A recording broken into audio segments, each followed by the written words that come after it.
ব্যবসা তো অনেক বড়, তোর ব্যবসা কিনা কেমন চলে? টুকটাক সারাদিনে কত টাকার বেচতে পারেন? এই 2-250 এর বেশি হয়। আমরা আপনার সবগুলা মাল ঠিয়া কিনতে চাই, সবগুলা ঠিয়া কত বিক্রি করবেন বলেন? এটা হিসাব করা লাগবে। হিসাব করা লাগবে।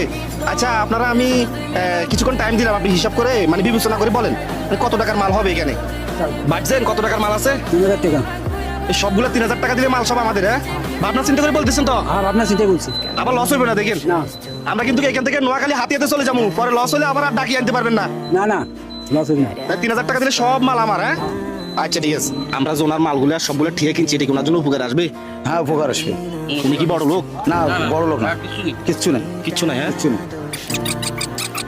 1 2 3 4 5 6 7 8 9 10 5000। আপনার কাছ থেকে পুরো দোকানটা কত দিয়ে কিনছি? 3000 এখন পাইছেন কত? 5000। খুশি তো আপনি? খুশি। হ্যাঁ হ্যাঁ। তাহলে আজকের জন্য ব্যবসা এখানে শেষ, আমি ব্যবসা চালাবো এখন। হ্যাঁ এই কলা বিক্রি করবো, কে কলা কিনবেন?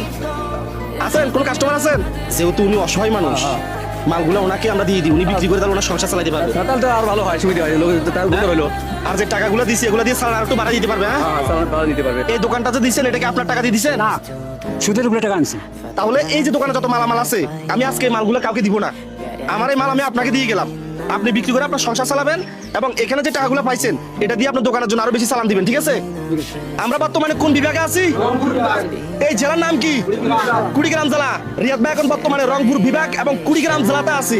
আপনাদের কুড়িগ্রাম এসো, ইনশাআল্লাহ দিলে আমি এই মানবিক কাজগুলো করতেছি, সারা বাংলাদেশে যেন করতে পারি, তাই আমাদের ভিডিওগুলো আপনারা বেশি বেশি করে শেয়ার করবেন। আচ্ছা এই কাজগুলো যদি ভালো হয় তাহলে সবাই মিলে একবার আলহামদুলিল্লাহ। রংপুর বিভাগ এবং কুড়িগ্রাম জেলার সকল ভাই বোন অবশ্যই ভিডিওটা শেয়ার করে ভিডিওতে সুন্দর করে একটা কমেন্ট করবেন। সবাই ভালো থাকবেন, আল্লাহ হাফেজ।